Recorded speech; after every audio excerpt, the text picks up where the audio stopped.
Маститтин алдын алууга болобу? Алдыңкы видео сабактарда айтылып кеткендей, фермадагы маститти алдын алуунун жана убагында байкап калуунун эң эффективдүү жолу ар бир саанды белгиленген темирдей тартипте өткөзүү. Саан алгоритминин сакталышы сизди бул балейден сактайт. Ферма шартында маститтин пайда болуусуна алып келген факторлор көп.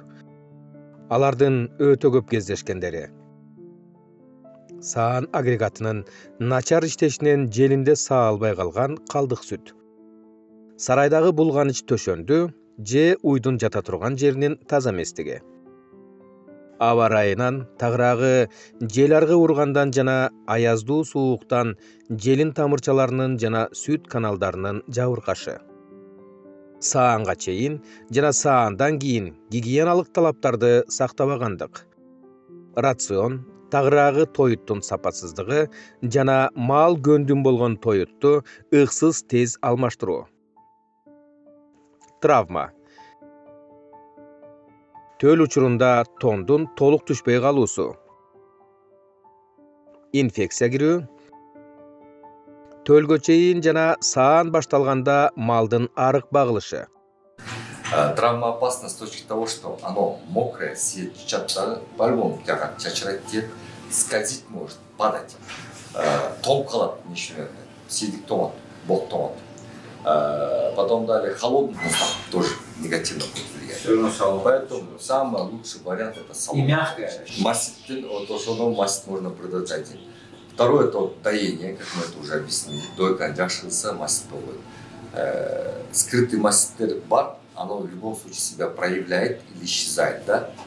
Потом далее, значит, холод, айтым шамал, мастит тоже обкалет. И, в принципе, и если гигиену будете сохранять, типа, тряпка тоже. Бир маститный корован, копстан скрытый для усоч, жук труп, ошо тряпками, гинку иду, таза иду жусван, ошо жуган, бактерии. Мастит это бактерии. А вот, эмчик размножается. А вот, тоже он чин, это гигиена, как человеческий фактор, то, что тут играет роль. Аппаратом тоже, допустим, маститную дучу всегда оставляйте на последнее доение. Маститную корову последним дойте. Потому что маститный корову перевязал, он саптур. Элементарно даже алым-чейн савасан бile. Жанында акылан саптур. Анан келип таза ойду киргизсе, получается, мастит вы определили, токтоп койсуңар. Ошон үчүн всегда, вот сейчас пойдите, холодильник откройте, мастисан есть, голландский, хороший берите. Мастисан, как шприц, это который вводите в имя, сосок. Обязательно беру он 15-20 тушке, потому что вы не поймете, когда у вас произойдет мастит. Мастит, ганчалык эрте, резкий мера принимать оценку, ошон чок жакшы. Айрат 100%. Первым, жарым күн определение, калтырып койсоң, почти считай 50 на 50 у вас будет. Мы берем, определили мастит, да? Первым делом что делаем? Отмечаем эту корову. Да? Отмечаем эту корову. Сосок отмечаем. Даяркаларга айтабыз. Алар өзүнө бизге айтат мага. Потому что они же это все определяют. Айтат сразу. Первое, значит, дойка. Доим, вот если 4 соска. Мастит модели, на 3 сосокту стабильно сай беребиз. Таза. Сүттөр таза болот. А больной сосок. Бул 4 сосок эмес аппаратта. Бирок кайрып койсун. Тайрылган жерлер бар го, кайрып койсун болду. Отуруп койсун, 3 сай берет. Ничего страшного. Бирок кайрып коет. А вот это бир ой болсо, колго эле салып таштайт. Мастисан до 38 градусов обогревается заранее. Анстеле өзүнүн описаниясында жазылып турат. Не вот так вслепую, а ысык сууга салып жылытышыңар керек. Мастисанды. Саап бүткөндөн кийин эле больной бөлмө, саап бүткөндөн эле сразу мастисан коет. Ичинде сүт калбаш керек. Бая Данияр айткандай, где-то 1-2-3-4 минут калтырып койсоң, она будет вырабатывать цельные части. А гной болгон жери, где бактерии, тура берет дагы, сайдыган конкретно и сразу турс. Сайгандан кийин болду, калтырып койсуңар, массируйте. Дарыны нечөндөн. Вот сосок, да? Дарын сайғаннан кейін дары мейірде тоқталып қалады. Мына қату кетпейді. Чтобы тарқатыш үшін дарыны начинается снизу вверх со всех сторон. Еметіп, дарыны жайсыған, чтобы дары мейірде тоқталып қалған дары кетсін. Конкретно. А вот. Потом, вторым делом, пенстреп. Во-первых, пенстреп, как я говорил, один из лучших лекарств, потому что стельный усодле гетерит. И пенстреп один из этих, то, что оно лечит мастит тоже. Один из спектр чёрный, широкий, да. Уж очень пенстреп. Сразу 40 кубов. 21 жамбашка. Внутри мышечно. А вот. Это первый день. Третьим. Солидол. Кадимки солидол. Оруган эмчекти малез. Полный. Солидол менен. Четвертый этап. Сразу сокращаем рацион корма. Сухостой. Джем, пен, нарт берки тоқтатыш керек, резко. Джем особенно. Силос, синаш. Только что отделить Сухой. корову. Потому что джем, силос жеген сайын, они молоко дают. Молоко берген сайын эмчекке толот. Эмчекке толгон сайын морейкин айырыш процессы узайт. Чөп өткізгенде чөп өзүнө сүт азаяп, сразу азаяганда желин бош болот. Желин бош болсо средство дары жакшыраак таасирин берет аяга. Вот. Вот это первый день, то, что должны сразу моментально сделать, когда заметили массу. Второй день, опять же, мастисан.